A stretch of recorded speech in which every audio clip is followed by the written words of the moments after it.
Hi everybody. Today I thought I would show you how I make my lard and goat milk soap. So those who've been trying and haven't had much success, I'll show you what I've done and what's actually worked for me. And this looks like a mess here, but it's really not. I'm just showing you exactly what it is that I'm going to use. And we can start with the basic equipment. For mixing my soap in and stuff, I'm using a really large metal bowl that I picked up specifically for this, stainless steel. This is what I'll be mixing my soap in. I have a mold already in front of me. This will hold 5 pounds of batter, and it's ready to go. It's been lined. 2 of these 60, I think it's like 64 ounce Pyrex containers that that I'll be using to put my measured oils in. I also have a small plastic container I use for measuring out my lye in. A little note of interest: when you're measuring things out, I know you'll see in a lot of videos, people will just put their bowl on a scale and then they'll add stuff to it, tear it out, add more stuff to it, never taking that bowl off. You know, that's good if you're really precise, but sometimes you may sneeze or slip and accidentally pour too much stuff into your container. So what you really should be doing is, like as I do with my lye, measure your stuff out individually and then pour it into the final container where you're going to do your mixing. That way you can make sure you're only putting an exact amount, an exact measured amount into your bowl that you're going to be mixing with, and you'll have better success in the long run with your recipes if you'll pre-measure stuff. French call it mise en place. It's really putting things in place. I like to play on the words. I call it mess in place. My mess is in place, and I like to do that first before I soap. So this is the lye I use. I use the from Essential Depot. It's food quality lye, and it works really, really well. I get my coconut oil from Costco. Here's a large container. This is, if I remember right, it's what? It's 84 ounces. I think it's like $13.99 for that 84 ounces. But it's really good. I like it. Works well. And all I do with this, so I'll put this in the microwave. I'll take the plastic, the clear plastic. The covering off the top of this. It used to be here. I'll just cut that off. Put the lid on very loosely. Pop it into my microwave, and then 1 minute bursts on high will melt the oils, and then I'll set it to the side to measure into an individual container. This is the castor oil I use. I got this from Chemistry Connection, another good source. Castor oil wasn't too expensive. I can't remember the price, but trust me, I wouldn't be ordering from there if I didn't think I was getting my money's worth. This is the lard. This is lard from animals that I call them happy pigs. They're allowed to forage naturally as well as being fed commercial feed. And the beauty of an animal that's being allowed to forage naturally, in addition to what they're given, is they're getting a real mix of essential oils and ingredients they normally wouldn't be getting from commercial feed alone, which is going to produce a quality lard. Also, there's no BPA in this or any other chemical. It's just the pig's fat has been rendered down, low heat, for a while, and this just comes down really nice and fluffy white. If you were to look at normal lard you find in a grocery store, it's hard. That's what those chemicals are there to do, is to firm up that lard and kind of bleach it white. This is the natural lard itself, and it's really, really fluffy, easy to deal with, and a real treat. And I think it has quality oils in it for your skin, and that's why I wanted to use this. Also, these animals go to the butcher, and that lard is what's left over, and a good farm-to-table practice is to not let anything go to waste. So by my using this lard, I'm ensuring the animal is truly honored, that it is used, everything but the squeal.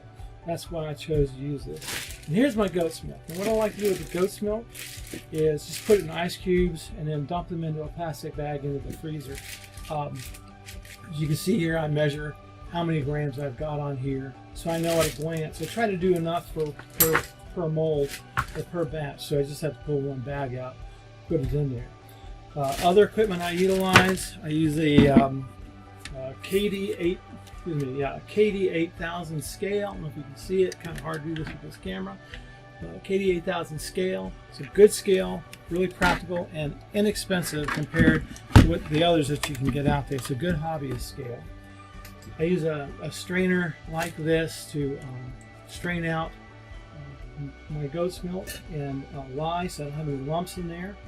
A good infrared thermometer, for measuring the temperature, and a few sundry tools like spatulas for mixing stuff, heavy metal, spoons, stainless steel spoons, so I can get my lye out of the bucket, and then a whisk. I have an ice bath that I'll be pulling up here shortly for you to see that I use, and safety equipment. Here we have a respirator mask. I use this when I mix lye with water. I'm not going to use it today because the really neat thing about using frozen milk is that you don't get these fumes. The temperature of the ice keeps the fume formation down and the smell. So no need for that unless you're really sensitive to it. Of course, gloves on my hands and an apron to protect my clothing. Also, stick blenders. I have 2 of these ready to go. I use one for mixing, and the other is my backup. If you mix with these on constantly, they're going to overheat, and you'll tear them up in no time at all. So 300-watt Cuisinart, got it for like 20 bucks with a coupon at Bed Bath & Beyond. A little more expensive than that, but it was a sale, so I actually bought 3. Good idea to do. Other important tool I use is a microwave to melt my oils and whatever other solids I need to melt and get them ready to go. So what I'm going to do right now is I'm going to get this a little organized. Like I said, get my mess in place and measure my oils, get everything ready to go, and then I'll show you that process itself of actually making the soap. So be back in a few. Thanks.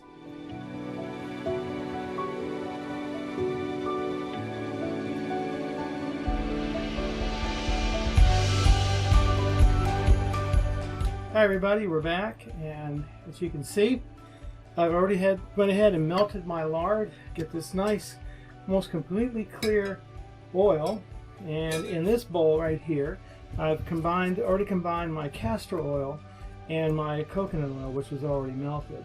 So I'm going to add my lard here to my other melted oils. Then we're going to mix them with my stick blender to make sure that this mixture is homogeneous top to bottom. If you let these things sit, these oils, these fats melted have different densities, and so they can separate out. So it's always a good idea to stick blend your oil mix together to ensure you get a homogeneous mixture. So that's what we're going to do now. See if I can do this without dripping this sweet lard everywhere. We'll go ahead and pour this into here. Get my spatula. Don't want to waste any of this because, like I said, this stuff is expensive to me. I think normally the butcher shop retails is at $6 a pound, but there's a good reason for that. It's really good lard, well worth the $6, and it's going to give us a quality product. I'm going to put a shameless plug in here for Left Bank Butchery in Saginaw, North Carolina. It's right real close to Chapel Hill. So if you get a chance, go there and shop this butcher shop. This guy's cut some premium meats. I bought there since last year, and this year is when I decided to try lard bars, and he was the first guy I thought of. So I think you'll find that his product is really good. It's going to be a little noisy here for a minute. I'll try to get this done as quick as I can.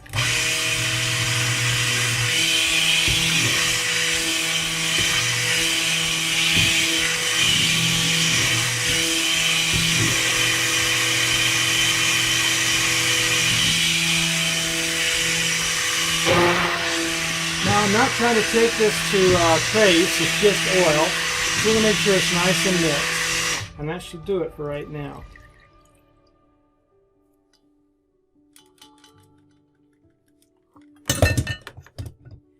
Right now, I want this to sit for a little bit. I want it to cool down. Right now, temperature-wise, this is running.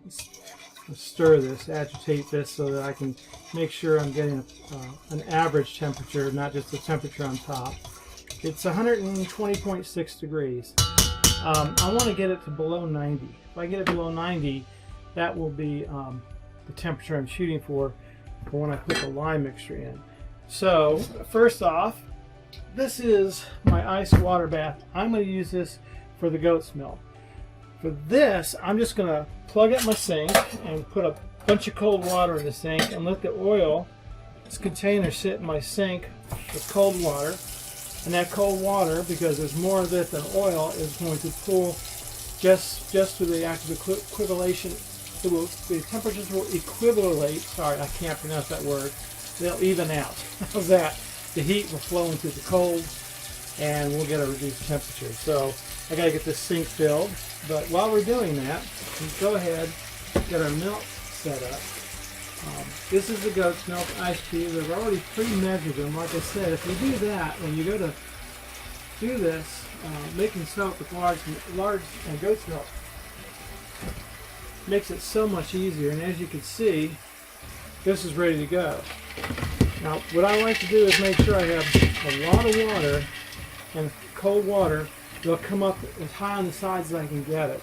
I want to get as much of the heat transferred from this reaction into this ice water to cool this down quickly. So while the water's building up in my sink, we're going to start by adding the lye. And to do that, you can see how much I have here. I'm going to use about a quarter of this at a time. I'm just going to sprinkle it in like this, just to get things started. Grab my handle and then just start stirring to mix these around. The lye is going to start melting these ice cubes right away. And as you can see, it is, which is what we want. But also notice that none of this goat's milk is turning yellow. Not scorching. That's because the frozen milk is keeping the temperature down. And I'm not having to wear a mask with this either, as I said. There's more in there.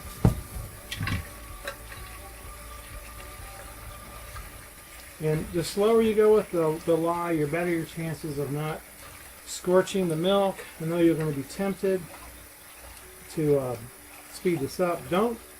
This will give you a white, creamy looking bar if you just take a little time with it. And while we're waiting, I'm going to go ahead and transfer this into my sink now. I'll let the water run a little more, but only because I want to fill that sink up as much as possible. So here we go, just stirring this up, add a little more lye.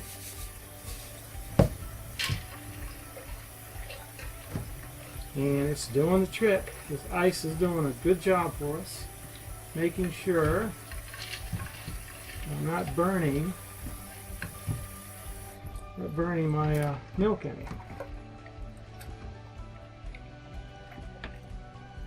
It's almost therapeutic when you do this. That's what I like about soaping. You can talk to a partner a lot, or you can just keep it all to yourself. In fact, we're going to do that and tap to get all the lye goodness out, and then continue. If this is your first time watching, I do want to advise you, anything you're going to use lye in, any container, should be used from then on exclusively for soap making or producing lye products.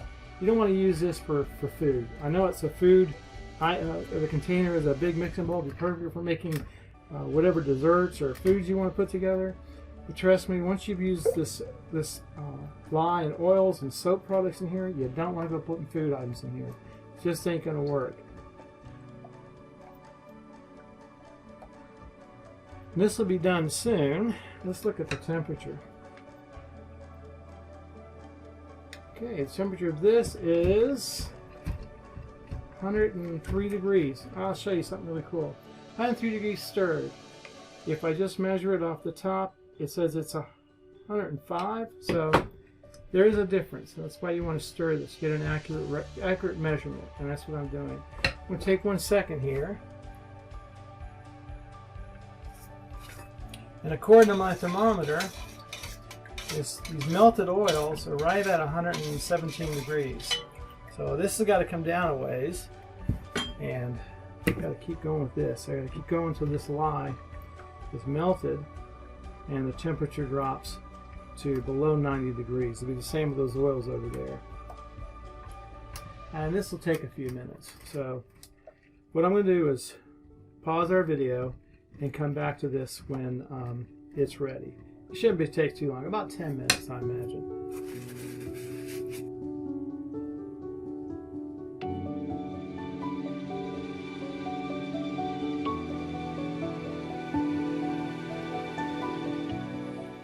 Okay, we're back after that pause. It's been about 10 minutes, and my goat's milk is chilled down pretty good. It's 77.5 degrees, well below 90, which is where I wanted it.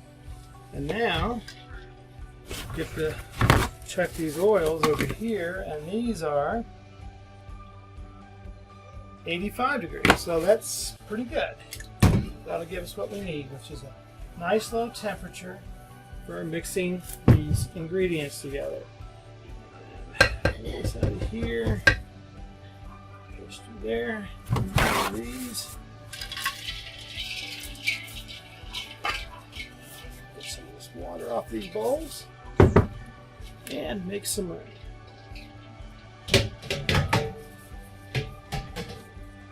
Okay.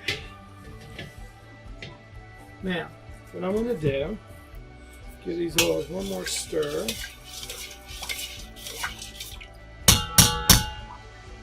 Yeah, lard is some messy stuff, I don't mind telling you. Makes food taste wonderful, but it is messy. So, putting my sieve over my oils, pour this in. So you can see it's going right through. And I'm going to make sure that I get everything out of here I'm supposed to get. So, give me a spatula and start scraping.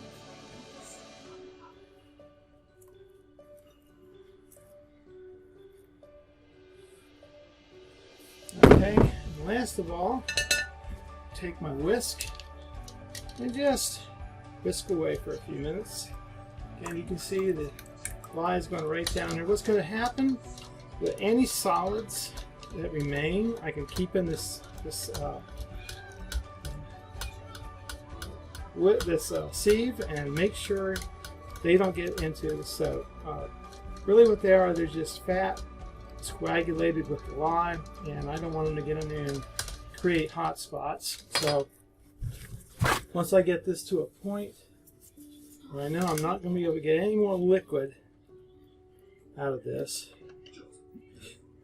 and I'll just check it out. And I had this first time. I was worried that it would mess up the lye concentration, but I think that's mostly coagulated fat and sugars that I just don't need to worry about. Give a little crack here. I can put this in the sink along with everything else, and then done. If you're careful, you don't splatter lye everywhere, which I didn't, as you can see. So this is ready for me to start stick blending. So we're about to make some noise up in here. Quick mix. Get those bubbles out of there, and let's turn this on. And we're going to stick blend this to trace. Sorry about the noise, it can't be helped. And I'm not going to run this a lot. I'm just going to burn out the motor if you do that. So just give this a few minutes. Stir. Blend again for a few minutes.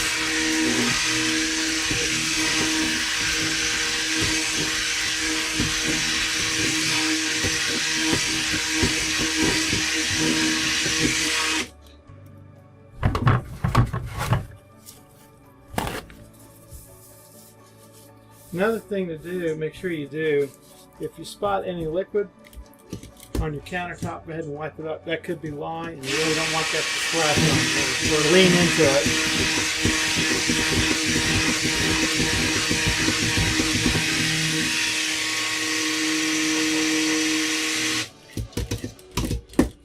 Now look, see how fast that pours off of here? That shows you this isn't that trace. It's just emulsifying. It hasn't even begun. When it starts to trace, it'll become real thick on your stick blender, one way of telling. Another thing you can do, which I like to do, is look at the side as I lean this. And the soap, when it's emulsified, will just bubble up. But as it begins to thicken, it won't get as high, and you'll feel it in the stick level.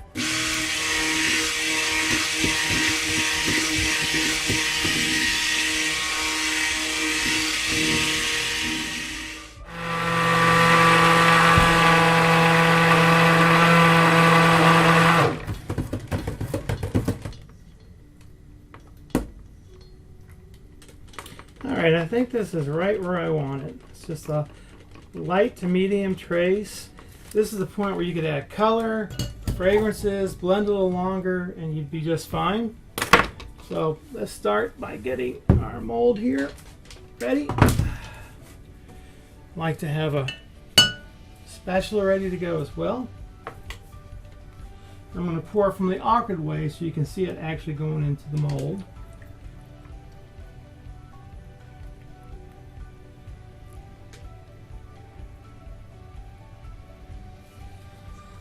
Alright, I'm going to pour from this side so I can see the last little bit going in.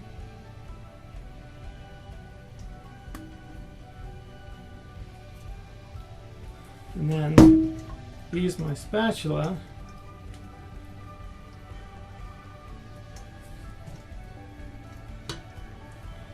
get the rest in.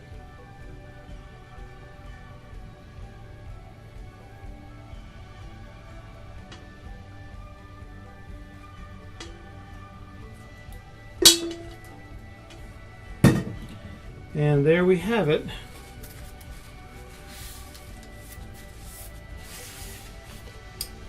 Our soap's been poured. A little bit on the side there I can see. I'll come around and clean it. Yeah.